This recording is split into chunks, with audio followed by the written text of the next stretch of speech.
We all know that the most fun and rewarding way to win in poker is when you have absolutely nothing and you make a bluff and it succeeds. All in. All in. But if we don't tell a convincing story, our bluffs are not going to have a very high success rate. Let's talk about identifying good bluff spots so that we can have more success winning pots without a made hand. Welcome all 438 of you fellow poker junkies to another episode of Potato Poker, where we are never best, but always learning. We're going to talk some hands and some bluffs, but first, before we do, let's get our cup of coffee made for the day. We're venturing out a bit this week and trying an orange mocha, something that sounds a bit weird, but let's see how it is. After tasting it, I'm going to give this drink a 3.5 out of 5. But look at that presentation. I think I might have a future as a man who makes coffee, which I believe would be either a baristo or a broista. Not sure which is better. Maybe you have an even better name for a man who makes coffee. Comment below with what you think that should be. Our hand for this episode comes from one of our very own, Rockpile, who is active on our Discord. Appreciate you, man. Always good talking cards with you. This hand is 1-100 big blinds effective, and Rockpile's in the big blind. He has the 5 of spades, 6 of spades. The button opens to 10. There's a limp in front of the button. And Rockpile makes the call, the limper calls. We're going 3 ways to the flop, which comes down ace of spades, 4 of spades, 10 of clubs. The action on the flop goes check, check to the button, who bets $15 as the original raiser. And now Rockpile thinks about raising and decides that he's just going to call. I really like this street as played as a call.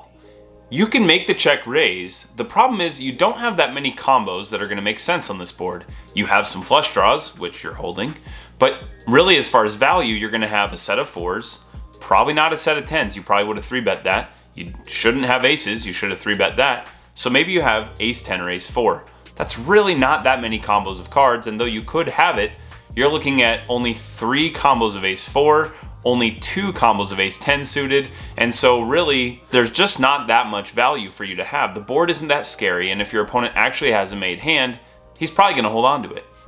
We have to remember on uncoordinated boards like this, that our bluffs are going to be less effective than on a coordinated board, and also earlier streets will be less effective than later streets, and this is because there just aren't that many combos of value that we can represent, so it doesn't scare our opponents when they actually have a made hand. Making the check raise in a spot that our story doesn't make a ton of sense is going to make it harder for it to get through. So what makes a bluff work? Let's talk about it. I've got an example for you. Heidi and I read to our kids all the time, and when they were younger there'd be books that we'd have read 30-40 times and they would want to read it again. That's great and it's really good for them, so we would do it. But there were times where I would just be sick of the book and kind of as a joke would start out by opening the book up on the first page, reading the first page, flipping to the back and reading the last page, and then seeing what they would do to react. Of course they always caught me. It went a little something like this. If you give a mouse a cookie, he's going to want a cookie to go with it. The end. What do you mean, no?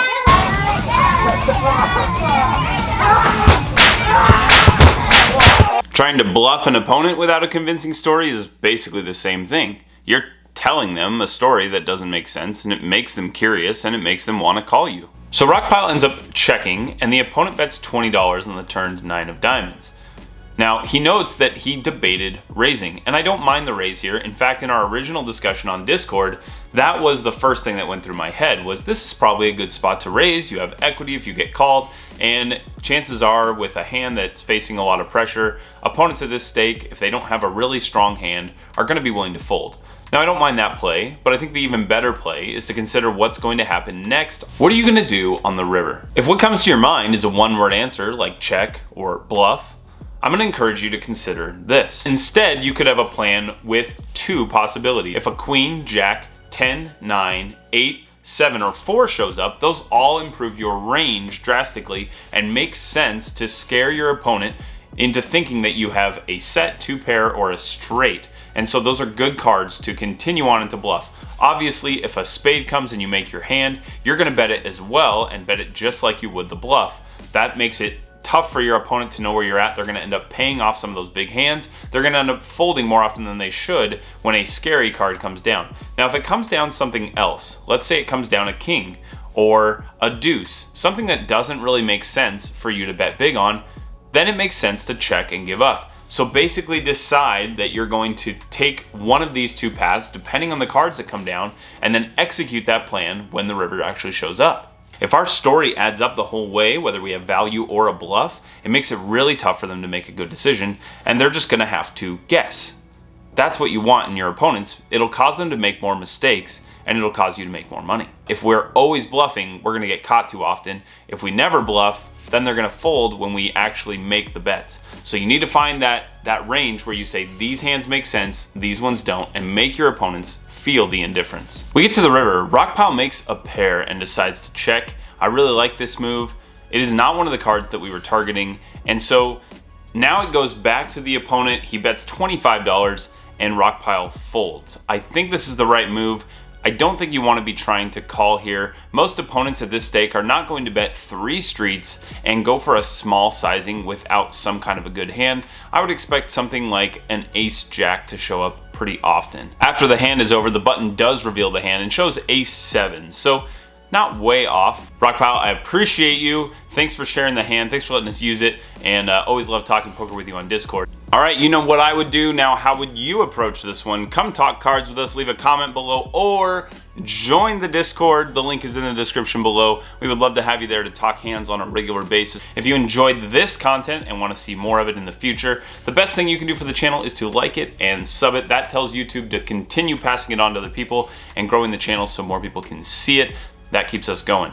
I appreciate you being here. I hope you have a great week. I'll talk to you again soon. Want to see this idea at work? Give this one a click.